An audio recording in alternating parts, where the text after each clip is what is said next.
Ya kita buktikan aja tuh. Coba pada fans. Enak, sedap dipandang nggak?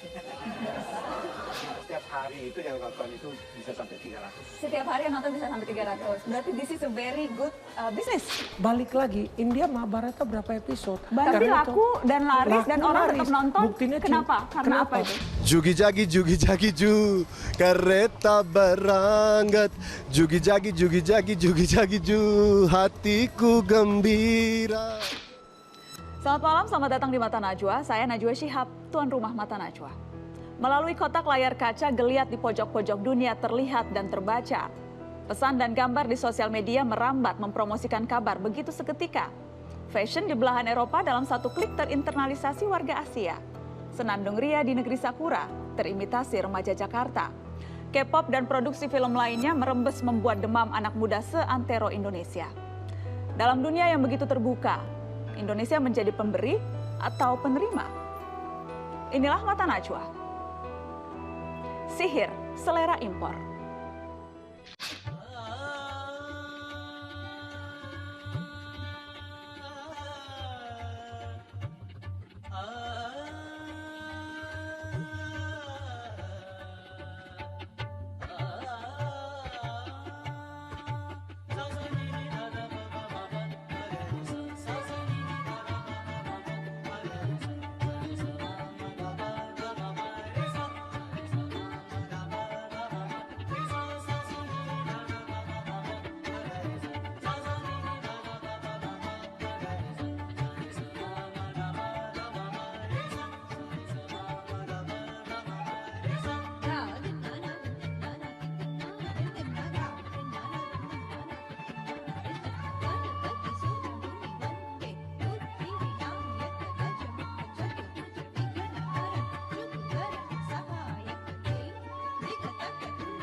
Pemirsa, bicara soal industri kreatif, Indonesia masih menjadi pasar yang menggiurkan bagi budaya populer asing, rasa Jepang, Korea, Amerika, dan ini nampak pada film, musik, komik, animasi hingga kuliner.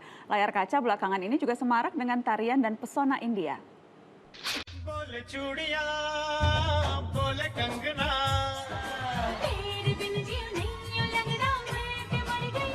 Masyarakat Indonesia kini banyak yang tergila-gila dengan yang berbau India. Sebenarnya sudah sejak lama India menghiasi layar kaca kita dengan filmnya yang begitu menghibur dengan disisipkan tarian dan nyanyiannya. Namun sekarang ada yang lebih spesial. Masyarakat Indonesia dimanjakan dengan artis India yang didatangkan langsung dari sana untuk menghibur layar kaca kita.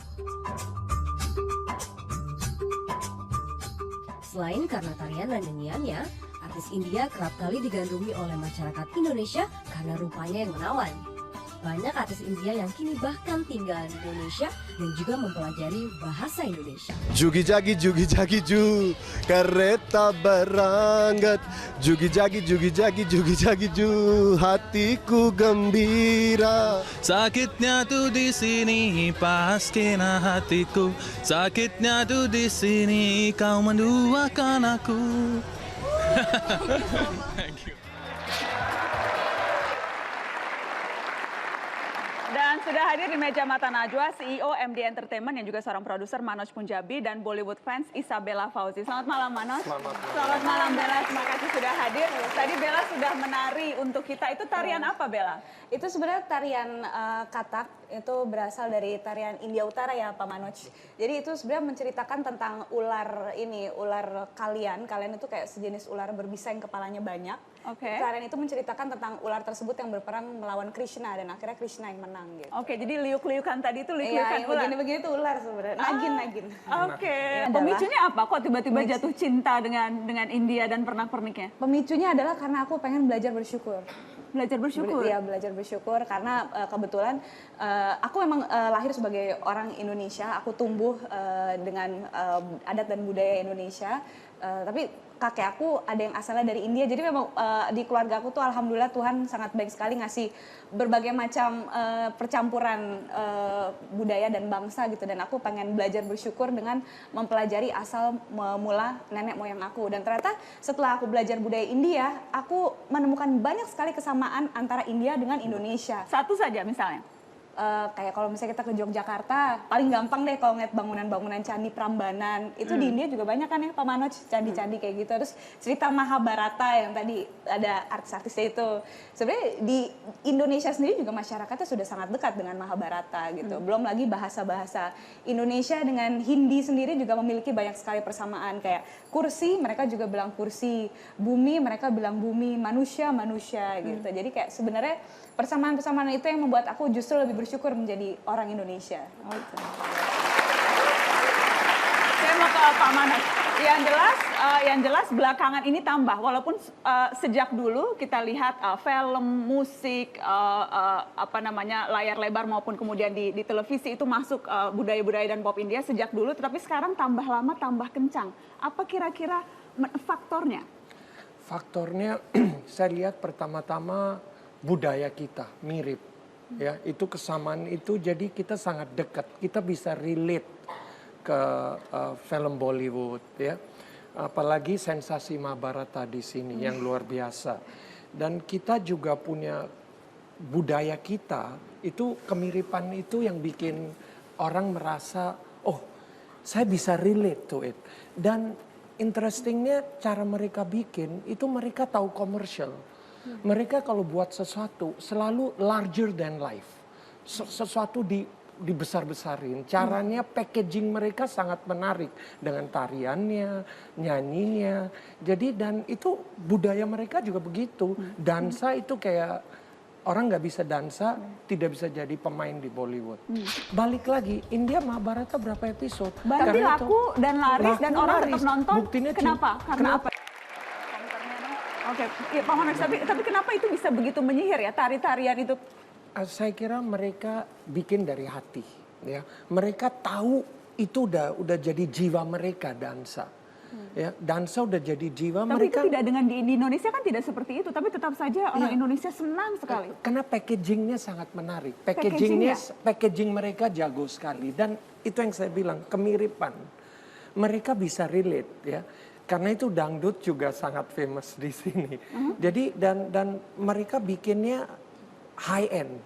Jadi Shah Rukh Khan juga dansa. Ini dansa dan di film lebih lama mereka syuting adegan dansa, tarian, nyanyi daripada syuting film. Daripada syuting film karena itu bagian komponen terbesar dari film India ya. Mereka jual teaser mereka, trailer mereka dari musik dulu. Lagunya apa? Dari lagu itu opening box office film tergantung sangat dari lagu. Akhirnya filmnya harus punya mutu yang luar biasa untuk jadi sukses. Tapi lagu itu kadang bisa sangat membantu film. Dan apakah misalnya lagu dan tarian itu juga yang membuat Bella suka dengan produk-produk film atau produk-produk sinetron dari India gitu misalnya? Iya sih. Karena lagunya? Lagu-lagunya, terus juga cerita filmnya juga banyak yang bagus sih. Kalau Mbak Najwa nonton terakhir kali ada filmnya Amir Khan yang judulnya PK. Oke. Itu even teman-teman Bella yang nggak suka Bollywood, yang they used to say, alah Bollywood ngapain sih lo nonton Bollywood. Begitu mereka nonton PK, mereka ngomong gila ya Bel, atau PK bagus gitu. Saya kira mulainya dari of course Kucu Cotai semua orang tahu, tapi itu di 98. Terus itu yang pertama kali, itu yang Kuch Kuch pertama Kotai. jadi sensasi luar biasa di Indonesia. Itu main di Medan sampai 170 hari di bioskop Empire. 170 hari? 170 hari, kebetulan kita yang impor. 170 hari main di Medan satu bioskop. Tiap hari full house.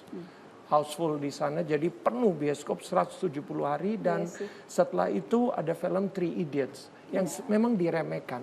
Produk India benar sekali.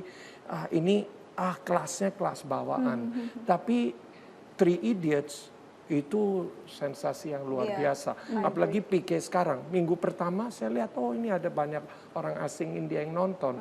Setelah minggu kedua, minggu ketiga lebih ramai lagi. Jadi pasti mereka tahu cara buat konten.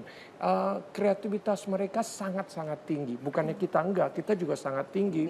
Kita punya 250 juta penduduk dan cuman di sana sekolah mereka, kita punya 5 penulis skenario, mereka bisa punya 100. Rasionya segitu jauh. Jadi itu orang-orang kreatif kalau membuat lagu, membuat cerita itu di package it, digabungkan jadi sesuatu packaging yang sangat menarik. Itu yang kemudian menjadi daya tarik. Itu Sihirnya yang ada jadi di daya situ. tarik. Bella juga sampai menulis buku ya. Judulnya Me and My Bolly Hobby. Yes. Sampai menulis buku. Jadi apa? Bukunya itu ceritanya tentang apa? Bukunya itu tentang cerita keseruan Bella dan pengalaman-pengalaman unik Bella semenjak Bella memutuskan untuk gue pengen belajar lebih jauh nih tentang budaya India. Pasti aku tahu nih at the moment gue mutusin gue pengen lebih tahu tentang budaya India, pasti akan banyak pengalaman-pengalaman unik yang kayaknya sayang gitu untuk aku keep sendiri, dan itu semuanya aku tuangin ke dalam buku itu. Karena kan biasanya kalau kayak anak-anak sumuran Bella pasti biasanya generally gitu sukanya kan kalau nggak musik-musik barat, K-pop, jarang ada yang suka Bollywood gitu kan. Maksudnya kayak, Bella are you serious? You suka Bollywood gitu. Ada, maksudnya aku pun juga sendiri aku masih ngedengerin kok kayak musik dari Inggris, Amerika, K-pop juga aku dengerin. Musik Indonesia? Indonesia juga dengerin dong gitu. Apalagi budaya Indonesia karena memang aku pecinta budaya, meskipun aku memang bukan budayawan gitu, tapi aku pecinta budaya. Itu yang menjadi motivasi terbesarku gitu. Makanya itu semua aku tuangin semua keunikannya di dalam buku aku Me and My Bolly Hobby, di mana aku ketemu teman-teman yang ternyata juga punya hobi yang motivasi. Iya, jadi mereka kalau misalnya nggak rata-rata menikah dengan orang India juga ada, mereka WNI tapi ada keturunan India. Kalau saya kebetulan kakek buyut saya, jadi kakeknya ibu saya tuh dari India emang. Dari India. Gitu. Oke. Seberapa jauh kemudian saya tahu MD Entertainment kan banyak memproduksi sinetron begitu, terutama di televisi. Anda memproduksi film juga, tapi core utamanya di sinetron. Seberapa banyak kemudian itu Anda mendapat inspirasi, terpengaruh dari budaya dari India, dari Bollywood misalnya? Mungkin gini ya. Pendekatannya tetap saya selalu ambil formula kita. Kita ambil budaya kita. Elemen yang orang kita bisa relate to it pasti, tapi formula dari mereka. How to tell the story-nya. Temponya seperti apa. Mereka cepat temponya. Jadi nggak bertele-tele.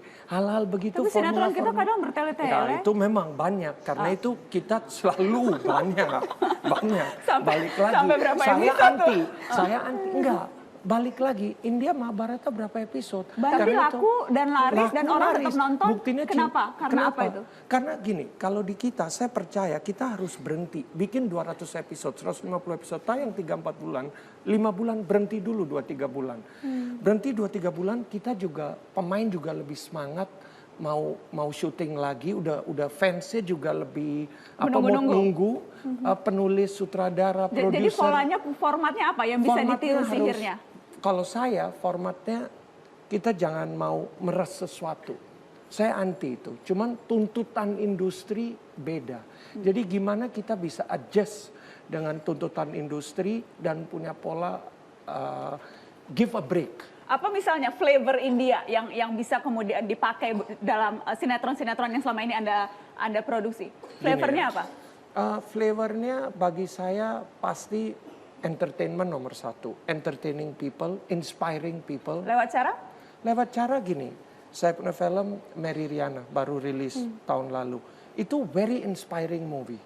Inspiring movie-nya commercial value, entertaining, tapi ada hidden message. Ayo semangat, bangkit kita. Jangan menyerah. Fight till the end and never give up. Kalau cerita-cerita tentang keluarga, kemudian yang menguras emosi, apakah itu sedih, begitu, itu nangis dan sama. sebagainya, itu Itu formula sama. India juga kan? Formula India dan sama dengan formula kita, anak, ibu, ya, Malin Kundang. Itu kan formula India juga begitu, anak durhaka. Jadi itu ngomong emotional value. Kalau udah ngomong emosi, ngomong hati, kita ada persamaan yang sangat dekat. Kalau misalnya kita mau mencuri sihir yang dimiliki oleh produk-produk India dan menerapkan itu di produk-produk kita. Apa yang bisa kita curi? Sihir yang seperti apa? Kalau saya pertama-tama marketing. Cara market produk kita gimana. Mereka punya produk sekarang sudah dunia loh. Contohnya Pique kurang lebih 40%, 45% collection box office dari India, sisanya dari dunia.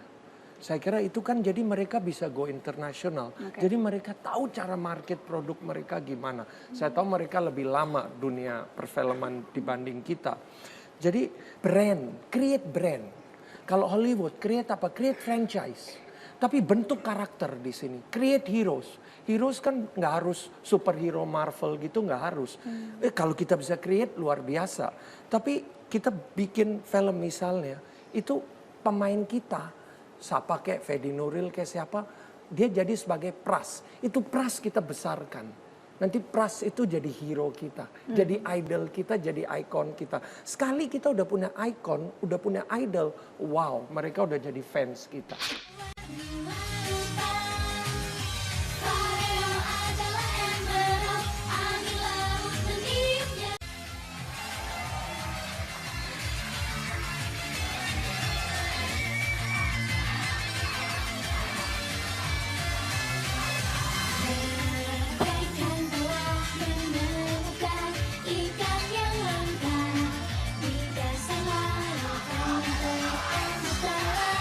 Sudah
Yang baru saja kita saksikan adalah para member dari JKT48 yang sudah hadir di Mata Najwa malam ini dalam topik sihir selera impor. Dan saya akan perkenalkan tamu saya yang sudah duduk di meja Mata Najwa, Presiden Direktur Densu Media Group, perwakilan dari manajemen JKT48, Haris Taib. Selamat malam Pak Haris. Selamat malam. Terima kasih sudah hadir di Mata Najwa. Sudah ada 16 member JKT48 dan kita ingin kenal lebih jauh tentang siapa sesungguhnya grup idol ini. Kita lihat sama-sama profilnya yang berikut ini.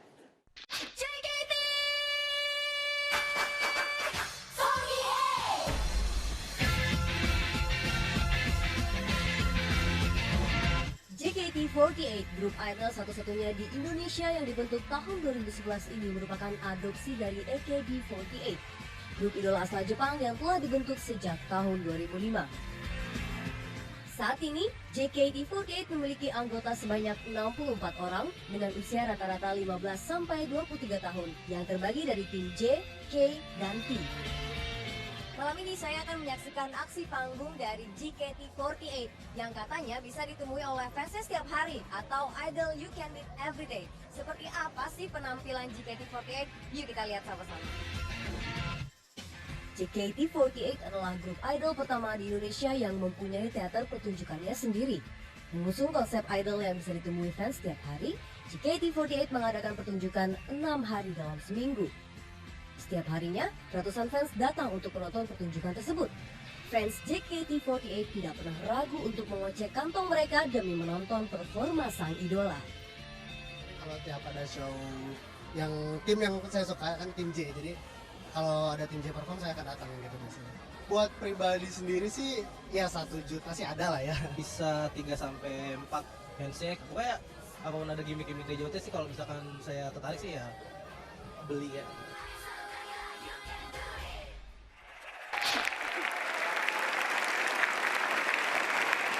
Jadi Pak Haris, mereka adalah sister group dari AKB48. Dan baru pertama di Indonesia? Baru pertama di Indonesia. Sebetulnya AKB48 itu adanya cuma di Indonesia, di luar Jepangnya itu sendiri pada saat ini. Ya, jadi yang sampai sekarang ini sudah ada sampai 64 gadis yang kita sudah bina di JKT48 ini. Kenapa Indonesia menjadi sasaran target pertama dari AKB48 yang di Jepang? Kenapa kemudian di Indonesia bikin pertama? Sebetulnya pernah terjadi juga AKB48 itu berusaha untuk masuk ke Singapura. Nah, tapi kami dari Indonesia, Densu terutama, melihat bahwasanya grup ini memang cukup populer dan bisa membahana di sana di Jepang. Kami pikir barangkali itu juga karena di Indonesia ini juga banyak talentanya, banyak anak-anak mudanya, dan banyak yang peminatnya juga. Kami terus mendekati Akimoto. Mr. Akimoto adalah orang yang memiliki konsep dan sistem daripada AKB48 itu. Kami meminta kalau memang bisa itu dibawa ke Indonesia. Setelah dia menilai, ada penilaian terhadap apa yang ada di Indonesia ini, dia juga menyetujui. Bahkan Akimoto adalah yang pertama kali keluar dari Jepang, dia lihat Indonesia ini memang punya kemampuan. Jadi memang spesifik target Indonesia karena dinilai potensi dan pasarnya besar. Betul. Setelah sebelumnya juga mungkin dilihat banyak anak-anak muda Indonesia yang memang suka J-pop, pop Jepang begitu? Sebetulnya pengikut daripada AKB48 itu ternyata juga sudah banyak gitu loh di Indonesia ini. Lalu kita terjemahkan AKB48 menjadi JKT48 dan mereka juga ternyata menjadi die hard fansnya itu menjadi pencinta daripada JKT48 yang tadinya AKB48 menjadi pencinta JKT48 sekarang ini. Oke, kalau begitu saya ingin tanya ke teman-teman dari JKT48, apakah memang Melody kapten ya? Iya. Kapten. Jadi kalau kapten itu tugasnya apa? Menjadi ketua kelasnya begitu atau seperti apa? Sebenarnya masing-masing tim kan ada kapten ya, kayak dari tim J, tim K itu udah ada kaptennya masing-masing. Kalau misalnya aku sendiri kan kapten JKT48, mungkin aku lebih banyak share-nya sama general manager, sama manager gitu. Apa sih keadaan member gimana sih gitu. Lebih baik kita lakuin apa ya biar kita masing-masing tim lebih maju, apa yang harus dilakukan. Terus Melody sejak kapan nih bergabung jadi member di Akademi JKT48 ini? Dari generasi 1, Generasi dari tahun 2011 pertama kali dibentuk JKT48. Dan waktu itu awal pertama Melody mau gabung tuh tujuannya apa? Tujuannya supaya apa? Apa ya, aku kan orangnya kayak pengen jadi yang multi talent person gitu. Jadi pengen segala tuh dipelajari gitu, pengen mencari pengalaman baru dan pas awal masuk JKT kan belum tahu gitu ya. Sebelumnya sudah JKT48 itu tahu belum apa? apa JKT48 sebelumnya sudah pernah tahu, sudah pernah dengar AKB48-nya? Cuman kayak oh itu idol group dari Jepang, udah cuman itu aja. Tapi pas udah mulai audisi itu udah jadi mempelajari gitu. Oh ternyata ini idol group di mana kita bisa belajar banyak gitu. Jadi aku tuh oh ya kayaknya aku bisa deh belajar di sini lebih banyak lagi. Gitu. Oke. Bangun tidur sekolah dulu. Sekolah dulu. Udah sekolah, sorenya Masih baru sekolah, kita bener. datang. Beneran masih sekolah, jangan-jangan nggak Alhamdulillah sekolah. masih, udah semester 4 sekarang. Oke, semuanya sekolah semua nih. Sekolah. Tadi dibilang belajar banyak, persisnya apa sih yang mereka pelajari? Jadi memang ini anak-anak yang kita audisi ini memang mulai dari umur 13, bahkan waktu itu ada yang umur 12, Nabila, sampai 18 tahun. Yang kita ajarkan pada mereka sebetulnya adalah beberapa hal, antara lain, kalau mereka ikut dalam grup kami, konsep dan sistemnya adalah untuk, ini suatu journey, suatu perjalanan hidup. Supaya mereka itu membentuk karakter mereka, character building. Diajari mengenai disiplin, diajari mengenai percaya diri, berani tampil, jujur, dan lain sebagainya. Ini sebenarnya membentuk manusianya juga gitu loh. Jadi apa yang diajarkan itu adalah hal-hal untuk nantinya mereka bisa mencapai, seperti tadi Melody mengatakan, mimpi saya itu supaya bisa multi talenta. Tapi multi talenta itu harus juga didukung oleh adanya kejujuran, adanya disiplin, adanya ini semua elemen-elemen itu. Dan itu diajarkan lewat cara apa Pak Haris? Kami selalu mengajarkan pada mereka dengan cara harus umpamanya untuk latihan. Datang tepat waktu, disiplin gitu loh. Mereka juga harus berani tampil dalam show mereka di setiap hari. Itu mereka juga harus bisa bicara dengan semua audiensnya gitu. Satu persatu bisa bicara dan menarik untuk audiensnya pada fansnya itu. Jadi percaya diri ini kita kembangkan juga pada mereka. Jadi it's a journey sebetulnya. Jadi jadwal sehari-hari nih, Kinal nih ya. Iya. Kinal bangun tidur, terus ngapain dulu nih? Bangun tidur sekolah dulu. Sekolah dulu. Udah sekolah, Masih sorenya sekolah, baru kita bener. datang. Beneran masih sekolah, jangan-jangan nggak Alhamdulillah sekolah. masih, udah semester 4 sekarang. Oke, semuanya sekolah semua nih? Sekolah. Oh, iya. Oke. Jadi sekolah dulu, terus Iya. harus datang ke akademi untuk latihan tuh jam berapa? Kalau misalnya karena kita teaternya mulai jam 7, jadi kita jam 3 udah mulai make up, terus nanti jam 5 udah mulai rehearsalnya. Setiap hari? Kalau kita mau teater ya setiap hari hampir seperti itu. Jadi show jam 7, kelar show jam? Kelar show jam 9. Jam 9? Iya. Kemudian baru sampai rumah? Ya sampai rumah kadang juga mungkin ada latihan karena mungkin besoknya kita harus show lagi di luar gitu dan kita harus latihan lagi kayak gitu. Jadi sampai rumah jam? Ya jam 10, jam 11, jam 12 ya gitu aja sih. Belajarnya kapan itu? Belajarnya, nah jadi kita tuh orangnya kalau lagi sekolah tuh bener-bener sekolah banget gitu. Nggak ngantuk, jangan-jangan sekolah ngantuk malamnya habis show. Pertamanya tahun-tahun awal tuh emang berat banget kayak harus mungkin gak biasa gitu ya kita harus tidurnya bentar tapi harus mulai sekolah gitu. Tapi lama-lama sih nggak begitu parah banget, terbiasa juga sih lama-lama. Terbiasa begadang? Terbiasa ya kayaknya mungkin sedikit. Oke, baik kita kasih tepuk tangan dong untuk Kinal. Pak Haris, ini plek ketiplek atau sama persis mengambil konsep dari Jepang kemudian diaplikasikan di Indonesia lewat JKT48 atau ada penyesuaian-penyesuaian yang dilakukan oleh manajemen? Ada juga penyesuaian juga, tapi intinya juga memang hampir mirip sekali dengan konsep yang kita bawa dari sana. Itu baik untuk konsep-konsep seperti idol, meet your idol itu kan konsep dari di mana idola kita ini sebetulnya bisa langsung bisa berinteraksi dengan fansnya. Terus habis itu ada macam handshake, meet and greet, ada segala macam konsep-konsep yang memang kita ambil dari sana dan memang sudah terbukti sebenarnya konsep ini sudah terbukti bahwa itu berhasil.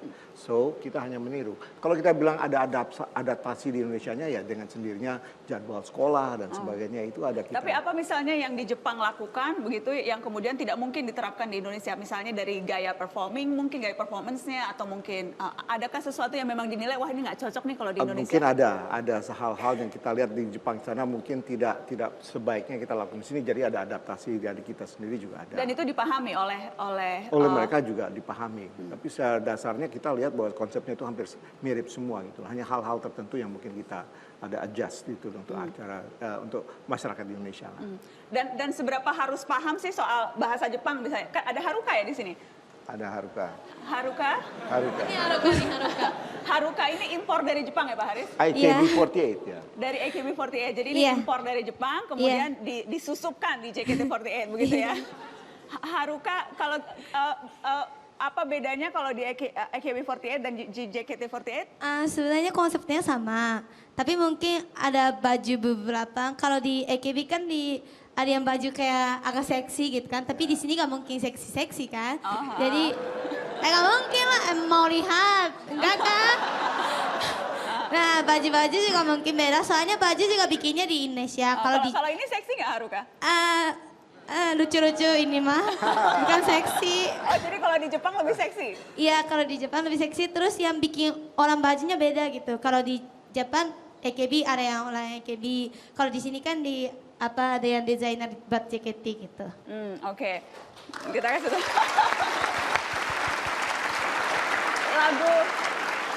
lagu-lagunya saya mau tanya. Kayak tadi misalnya itu lagunya Pareo adalah Emerald.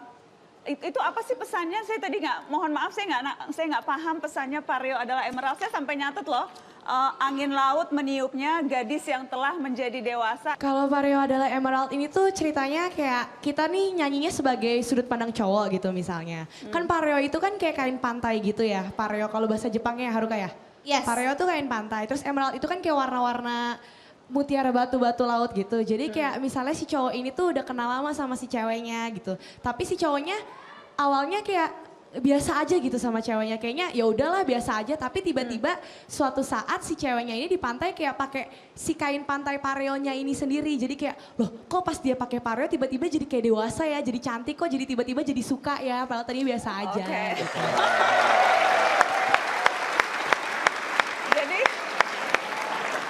Jadi cerita soal PDKT begitu ya, percintaan gitu ya? Iya, muncul tiba-tiba gitu. Oke. Angin laut yang meniupnya tuh meniup kain pareonya? Iya. Oke. Saya mau ke Pak Haris. Pak Haris, yang juga menarik adalah bagaimana kita lihat tadi pada saat JKT48 tampil, para fansnya ini mengikuti begitu, dengan sangat semangat, melakukan chan-chan dan sebagainya. Seperti apa sih interaksi yang memang dibangun antara member dan juga para fans? Ya kedekatannya itu sudah ada sebetulnya. Mereka ini kalau tadi Najwa lihat, mereka itu juga sudah hafal lagu-lagunya. Saat-saat mereka harus mengadakan gerakan-gerakan seperti tadi fans yang mengatakan, mereka sudah tahu kapan masuknya dan kapan ininya. Kalau nggak salah kalau saya tidak salah malah ada bukunya barangkali itu yang untuk cara mereka untuk berinteraksi gitu. Tapi yang penting ini kedekatan mereka itu yang sekarang ini seperti teman walaupun mereka udah selebritis lah boleh dikatakan. JKT48 ini udah sangat terkenal, sudah famous. Dan memang konsepnya seperti itu, idols you can meet every day. Every day. Jadi ada acara meet and greet-nya, ada acara handshake-nya juga segala macam itu ada itu. Yang memang diperuntukkan supaya mereka fans itu ada kedekatan dengan idola-idola mereka. Oke, ada beberapa fans setia di sini, ada Jonathan Ferdian. Mana ada Jonathan, kemudian juga ada Emil Chandra Wisesa ini yang mewakili. Saya ingin ke Jonathan dulu. Jonathan, kenapa sih cinta sekali pada JKT48? Apa yang menyihir Jonathan? Kalau yang saya tangkap itu mereka itu bukan menjual produk jadi, tapi menjual proses.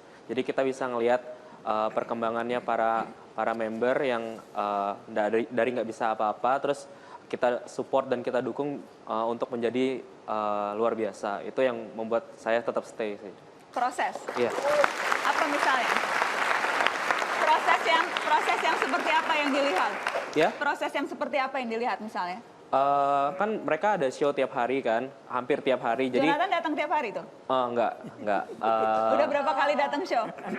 Saya batasin. Duitnya Mbak. Udah berapa kali datang show? Kalau saya kan memang dibatasin kan, maksimal sebulan 4 kali. Dibatasin oleh? Pacar. Oh, dibatasin pacar. Oke, saya mau ke Mas Emil. Mas Emil, ada yang protes nggak?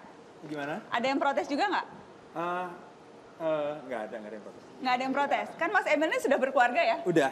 Sudah punya anak juga? Udah. Biasanya yang ngefans grup idol tuh remaja loh. Mas Emil, saya boleh tahu usianya berapa Mas? 44. 44 tahun. Dan masih ngefans?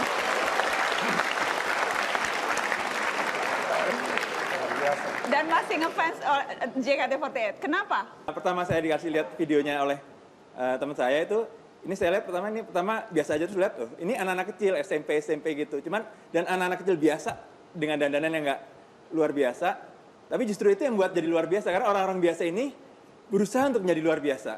Itu saya merasakan ada apa ya, agak terharu, tersentuh gitu. Kemudian jadi ingin dukung. Terus seperti kata Mas Ferdian itu, pengalaman melihat mereka dari awal nggak bisa apa-apa, sampai akhirnya mereka bisa, sampai mereka excellent, itu kepuasan spiritual tersendiri. Spiritual.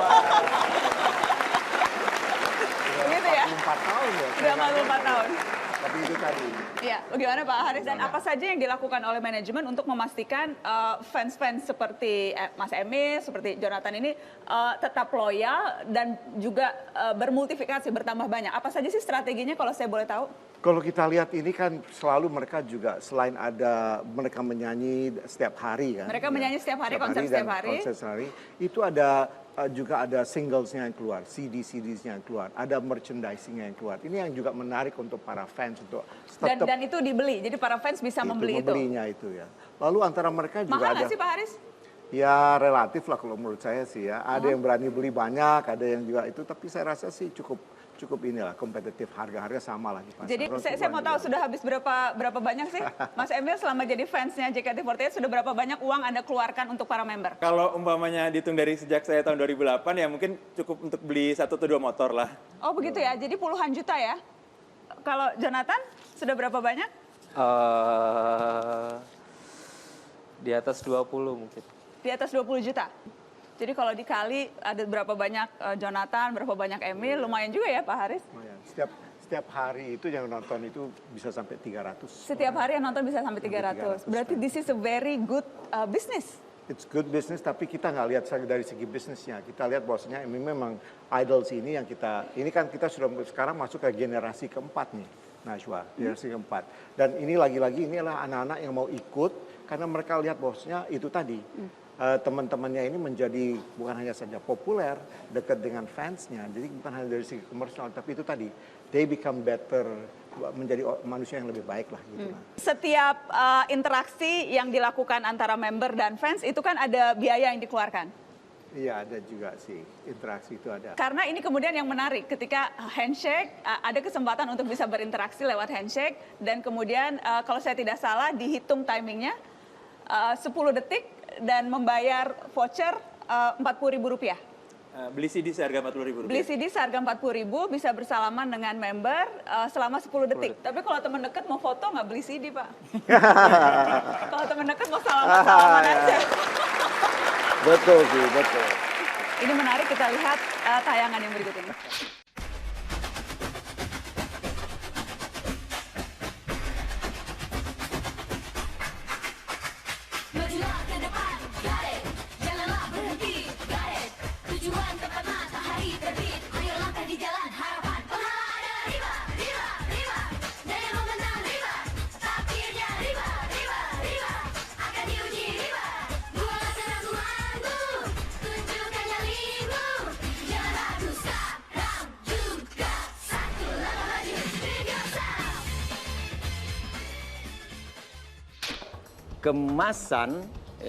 Kemasan bagi sebuah kreativitas yang senang atau sedap dipandang dan sedap dilihat. Ya kita buktikan aja itu. Coba pada fans, enak, sedap dipandang nggak? Saya ingin minta ada Mas Yusuf Handi, ada pakar marketing. Selamat malam, terima kasih sudah hadir. Bagaimana sih Anda menggambarkan strategi marketing yang dilakukan oleh manajemen JKT48 dengan berbagai pernak-pernik interaksinya tadi? Yang pertama mungkin saya lihat ada satu pergeseran mengenai selera kaum muda kita ya, ABG kita. Dari awalnya adalah Barat, saya nggak tahu ini mungkin pergeseran ke arah Asia, abad Asia, jadi bergeser ke Asia. Ya, pertama kita tahu K-pop, kemudian India saya kira masih belum surut juga sekarang, terus kemudian sekarang Jepang gitu ya. Jadi ada pergeseran itu, tapi saya lihatnya ini tren sih, tren artinya nggak akan lama ya, heboh gitu ya. Terus kemudian saya lihat juga mereka mengelola fans itu luar biasa. Ya, kalau dalam marketing itu experience itu dieksplorasi, Dan memang experience yang paling ultimate adalah physical experience. Jadi bedanya dengan yang lain, kalau icon itu biasanya di Menara Gading, jadi disentuh aja sulit gitu. Tapi kalau ini kita bisa ketemu, bahkan anytime, bisa tiap hari gitu. Nah itu yang menimbulkan satu experience yang luar biasa di kalangan para fans ini. Ya. Jadi menurut saya yang baru dari idol-idol yang lain adalah kalau American Idol misalnya atau Indonesian Idol itu justru ditempatkan si idol itu di Menara Gading gitu. Tapi ini coba di down to earth kan, sehingga kita menjadi kayak temen gitu dengan apa namanya fansnya, sehingga experience di situ muncul. Jadi engagementnya luar biasa. Kuncinya di engagement. Kuncinya di engagement. Ada juga pengamat budaya pop, Mas Tommy FAW. Mas Tommy, apa sih yang menurut Anda apa yang terjadi? Kenapa begitu bisa menyihir? Ada fansnya yang sangat loyal, menghabiskan puluhan juta, mau membeli CD untuk bisa bersalaman dan berinteraksi, datang setiap hari. Bagaimana menjelaskan ini? Menurut hemat saya, sebenarnya kalau kita lihat tema acara ini sihir selera impor. Sihir di sini adalah sebuah kemasan, ya, kemasan bagi sebuah kreativitas yang senang atau sedap dipandang dan sedap dilihat. Ya kita buktikan aja tuh. Coba pada fans, enak, sedap dipandang nggak? Bagi saya itu menggemaskan.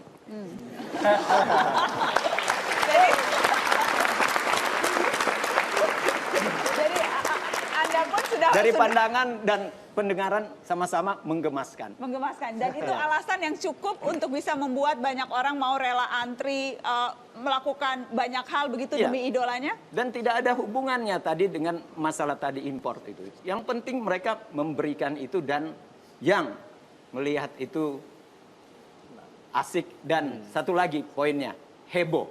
Heboh? Ya. Harus heboh? Harus heboh. Apalagi bicara dalam konteks industri budaya pop. Kalau nggak heboh, jangan bicara tentang industri pop. Dan apa yang tidak heboh dari JKT48? Heboh. Heboh.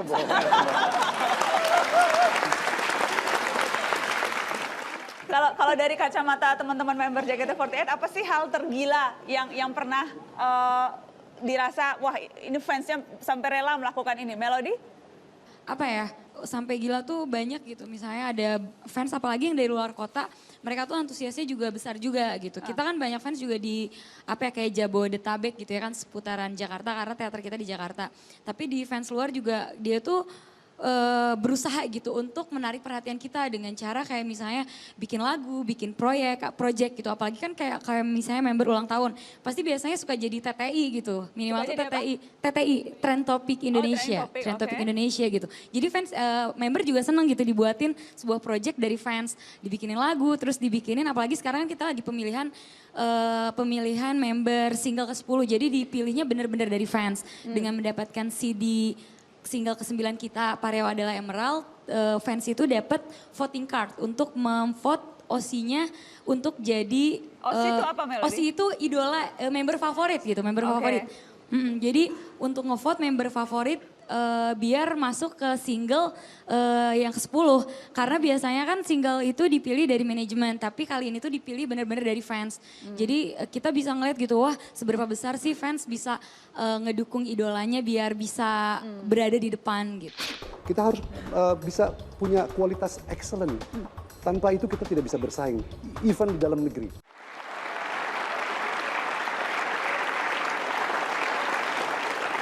Pemirsa, Presiden Jokowi membuktikan janji kampanyenya untuk mendukung pengembangan industri kreatif dengan membentuk Badan Ekonomi Kreatif pada Januari lalu. Dan sudah hadir di meja Mata Najwa Ketua Badan Ekonomi Kreatif Triawan Munaf. Selamat malam Mas Triawan. Selamat malam.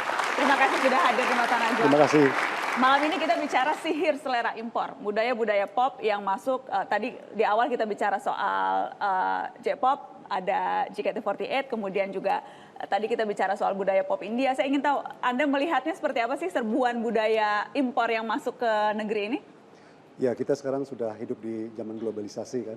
Kita tidak bisa lagi membatasi diri. Betul. Dengan pengaruh-pengaruh dan impor dari hiburan, budaya luar negeri ya.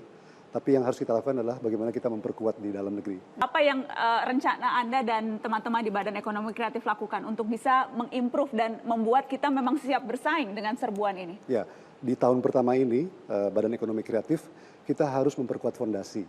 Ya, kita harus memperkuat data, riset dari setiap subsektor yang ada di bawah Badan Ekonomi Kreatif.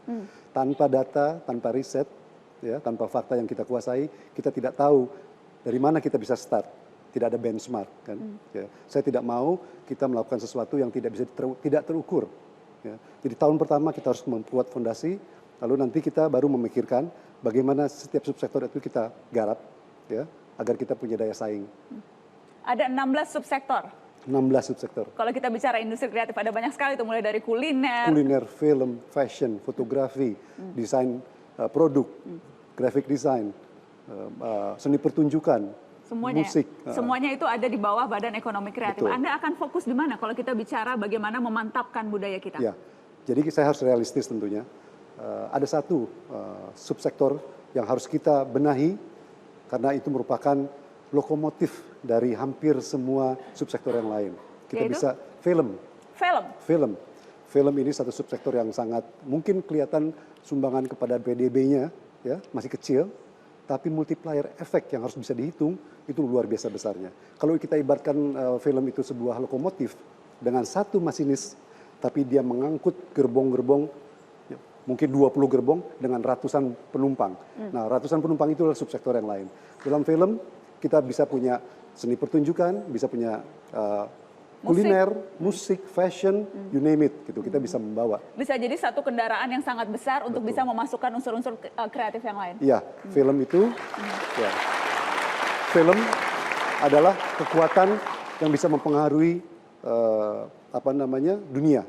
Ya, seperti kita lihat Amerika mempergunakan film sebagai cara mereka memasarkan bukan hanya film itu sendiri, tapi budaya mereka, cara hidup mereka, termasuk moral. Dari yang moral American morality gitu ya. Nah, menjadi universal sekali.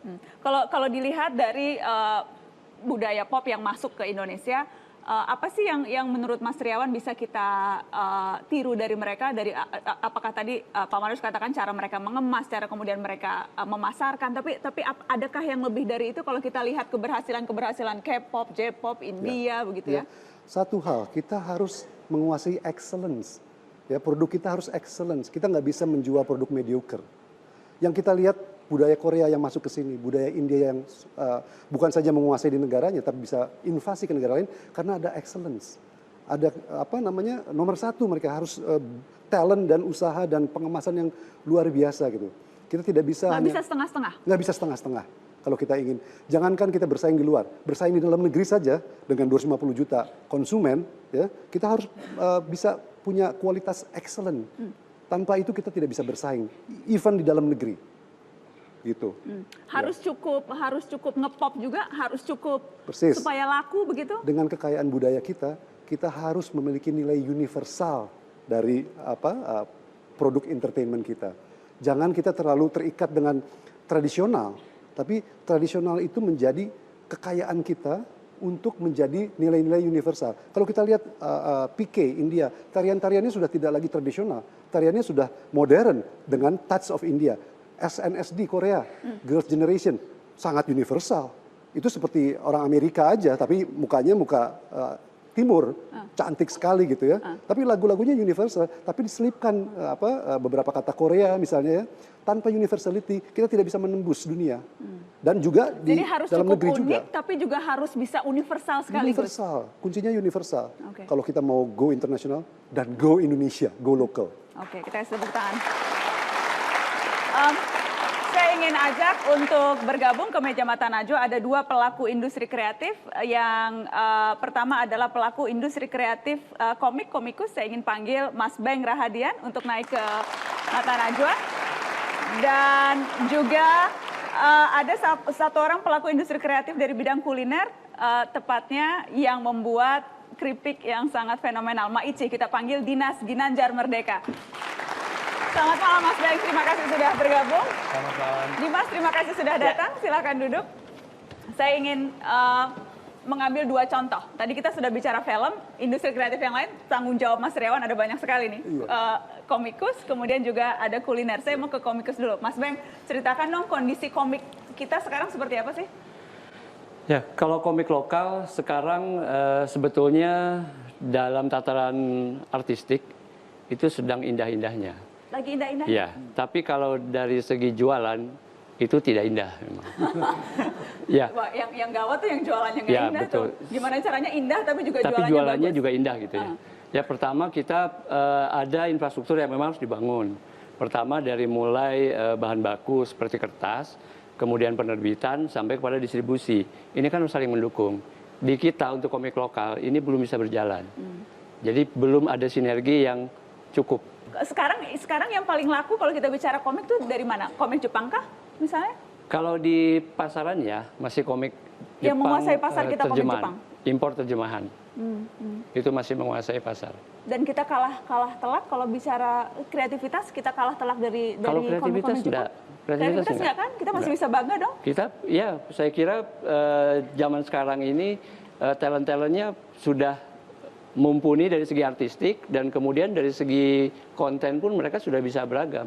Tadi Pak Triawan menyebutkan ada keunikan dan kemudian dia harus punya cita rasa internasional. Itu sudah hampir match gitu loh. Karena pergaulan komik Indonesia sekarang, komikus-komikusnya sudah tidak lagi di tataran lokal saja. Sudah banyak yang bisa ikut di festival internasional atau bahkan berkarya untuk penerbitan-penerbitan internasional. Jadi sudah terbuka. Ini level apa nih yang kita disuruh nyoba, level apa nih? Level 10. Hah? Level 10? Nyobanya yang nggak banyak bumbunya kayaknya. Jadi semakin banyak bumbunya semakin pedas. Saya sekarang mau dengar ceritanya pelaku industri kuliner, Mas Dimas, membuat keripik pedas. Ide awalnya dari mana muncul saya mau buat keripik pedas? Ide awalnya sih saya sama mantan pacar, istri gitu maksudnya. Saya suka makan pedas, terutama keripik pedas dari kita teman SMP, SMA, kuliah, terus kita memang suka makan keripik pedas. Suatu sore kita nih nyari keripik pedas yang enak terus nggak ketemu gitu. Dan dari situ jadi galau, jadi ini kok nggak ada yang enak ya, nggak ada yang enak, dari situlah. Masa udah keliling se-Indonesia nggak ada yang enak? Se-Indonesia sih, se-Bandung aja. Oh, oke. Se-Bandung udah gitu di sore itu bilang kenapa kamu nggak buat aja, terus kenapa nggak dijual aja, toh kamu kan bisa jualin. Kalaupun nggak laku ya kita makan aja. Jadi sesederhana itu. Kalau nggak laku ya kita makan, ternyata alhamdulillah laku. Alhamdulillah laku dan menjadi salah satu yang fenomenal lah soal keripik ini. Kita lihat filler singkat soal Maici berikut ini.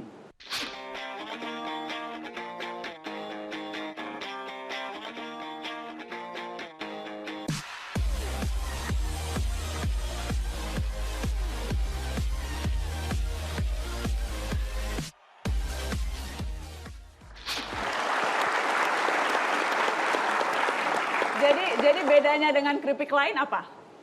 Dengan keripik lain yang pasti kita ada level. Jadi teman-teman konsumen ini bisa pilih dari yang nggak pedas sama sekali sampai yang paling pedas paling pol level 10. Mungkin di keripik yang lain kayaknya nggak ditemuin.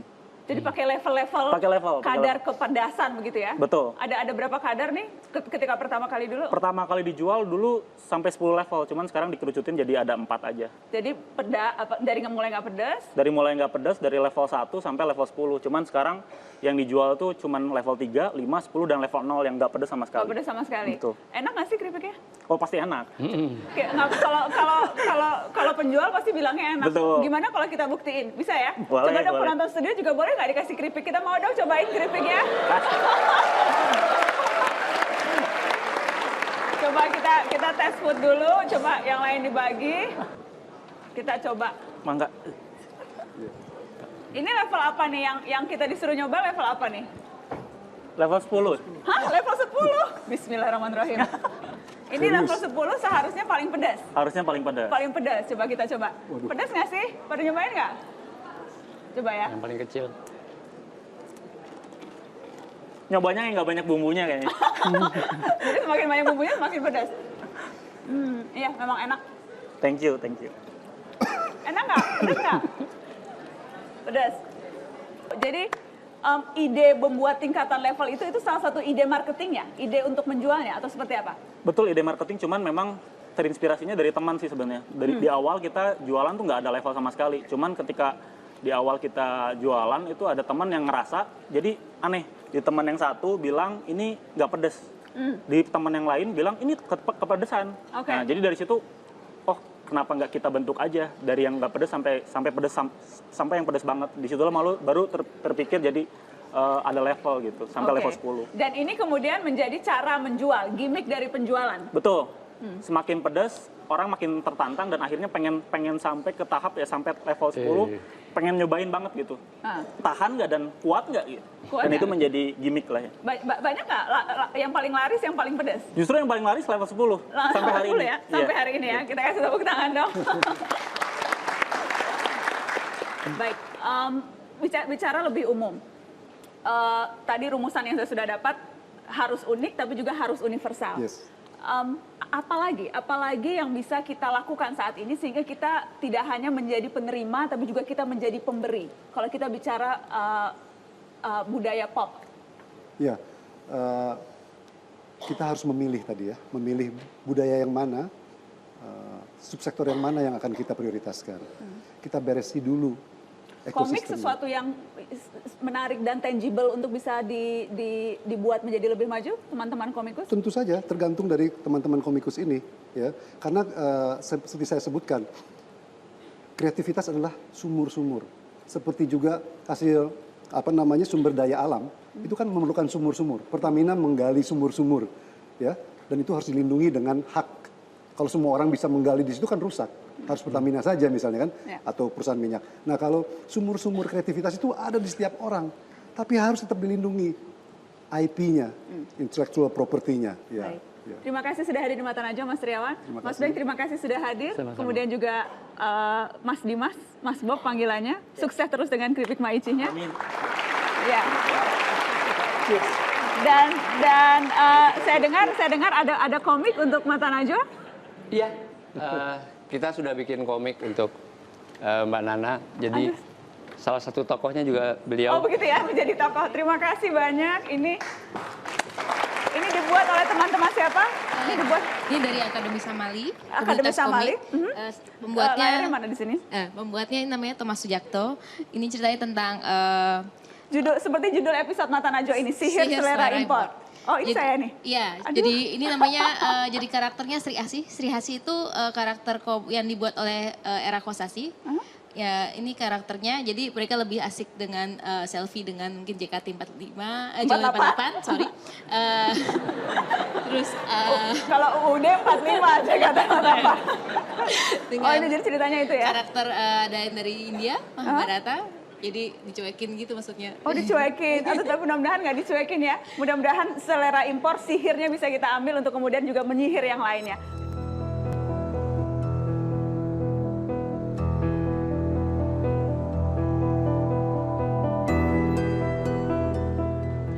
Budaya pop melaju tak kenal permisi, larut bersama arus utama globalisasi. Indonesia punya 1/4 miliar manusia, lebih banyak terpengaruh geliat dunia. Warga negara terjebak menjadi konsumen, negara berpuas diri menjadi pengutip. Padahal seni dan budaya kita tak kalah magis, jangan sampai tenggelam dengan tragis. Di dalam budaya pop ada kelihayan meracik kemasan serta keunggulan dalam pemasaran. Indonesia seharusnya punya tawaran jelas, mengemas hasanah dan adiluhung identitas. 250 juta warga berhak berbangga, menjadi pemberi daripada hanya penerima. Please call now, I think I'm falling, holding on, but I think you're safe. It seems I found the road to nowhere, and I'm trying to